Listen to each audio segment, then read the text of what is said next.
কয়দিন ধরে যে গরম পড়ছে বুঝলাম না কিছু, যে সূর্য মামা হাত খাই মন চেইতা গেল কে। মামা তোমার ব্রাইটনেসটা একটু কমাও না, তোমার ভাগ্নিটা তো কাইল্লা হইয়া যাইতাছে, পেটেও কিছু দিয়া শান্তি পাইতাছি না এই গরমের লেগা। আসসালামু আলাইকুম, আমি সারহাজুই আজকে আইছি আমরা লইয়া একবারে হালকা মশলায় আজকে একটা রান্না করুম। সূর্য মামার তেজ তো কমাইবই না, আমরাই দেখি কোনোভাবে পেটটারে ঠান্ডা রাখতে পারি কিনা, পেটের তেজ তো কমাইতে হইব।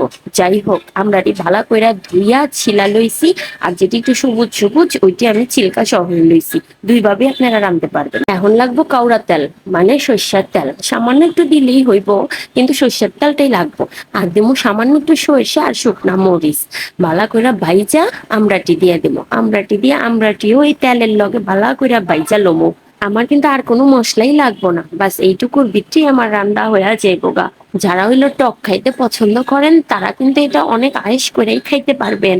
আর যারা খাইতে পছন্দ করেন না তারাও একটু খাইয়া দেখবেন, দারুণ লাগে খাইতে। আর এত স্বাদ হয় কি আর কমু, পেটটা পুরা ঠান্ডা হয়ে যায়, দিনটা পুরা ফুরফুরা কাটে এত গরমের ভিতরেও। এখন দিয়া দিমু সামান্য একটু রসুন কুচি দিয়া এটারেও ভালো করে ভাজা ভাজা করে লমু। রসুনও কিন্তু আঙ্গ শরীরের লেগা মেলা উপকার, আপনারা দেখা লইবেন। আমিও না তো ডাক্তারি করতে পারবো না, এনে কিসের লেগা কি হইব না হইব কইতে পারবো না, জানি খালি উপকার। এখনই দিয়ে দিলাম সামান্য একটু হলুদ, এটা হইলো রঙের লেগা, একবারে অপশনাল, না চাইলে না দিবেন। আর দিয়ে দিলাম পরিমাণ মতন লবণ, লবণ তো লাগবেই। ওখানে এটারেও ভালো করে লাইরা চাইরা ভাইজা লমু। এইটা হইলো আমরা টক বা আমরা অম্বল, যে যাই কন।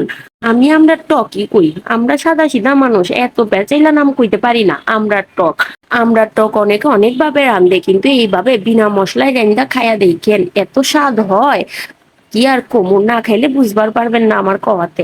অনে দিয়া দিলাম সামান্য একটু তেঁতুল, টকটারে আর একটু বাড়ানোর লেগে, কারণ আমরা সাধারণত এত টক হয় না। এটা হইলো ইচ্ছা, আপনারা না যদি টক কম খান তাহলে আর তেঁতুল দেওয়ানোর দরকার নাই। আমি তো একবারে পাক্কা চুকা খোর, এটার লেগা টক সব জায়গায় একটু বাড়াইয়েই দেই। এখনই দিয়ে দিব এক গামলা পানি, যত মন চায় তত পানি দিয়া, পাতলা জল রাখেন আর ঘন জল রাখেন, এটা আপনি উপরে, আপনারা যেমন জল খাইতে পছন্দ করেন। পানি দিয়ে ওখানে ঢাইকা দিবেন, বাস কাম শেষ। চাইলে আপনারা এটা শেষ পাতেও খাইতে পারেন, মানে খালি খালি খাওন শেষে। আমরা হলো বাঙাল মানুষ, আমরা ভাতের লগে খাই এই কুল পামু না, আমরা আবার কি এর শেষ পাতে খাইবার যামু। যাই হোক, এটা খাইতে কিন্তু দারুণ স্বাদ হয়, দারুণ। এটা যদিও খাওয়ানোর শেষে খান তাহলে মনেই হইব না কোনো খাওন খাইছেন, পেট পুরো একবারে হালকা লাগবো। এখন দিয়ে দিলাম সামান্য পরিমাণ ধনিয়া পাতা, মন চাইলে ধনিয়া পাতা দিবেন, না মন চাইলে নাই, কোনো বাধ্য নেই, দিতেই হইব দিতেই হইব। যাই হোক, অহনে লাইরা চাইরা নামায়ালো। দেখছেন, কোনো মশলা নাই, একবারে সাদা সিধা। এই গরমে যদি এমন একটা হালকা ফুলকা টক থাকে তাইলে কোন শান্তি লাগে না, পুরাই শান্তি লাগে। একবারে ফিনিশিং টাচ দিমু আধা চামচের মতো চিনি। এই চিনিটা কিন্তু এটারে মিষ্টি করব না, স্বাদটা আরো বাড়ায় দিব। এখন তো বাজারে আমরা একবারে ভরপুর আবার সস্তাও, আমরা দিন থাকতে থাকতে তাড়াতাড়ি করে বানায় খায়া হালাম। যাই হোক, সবাই বাসায় ট্রাই করবেন।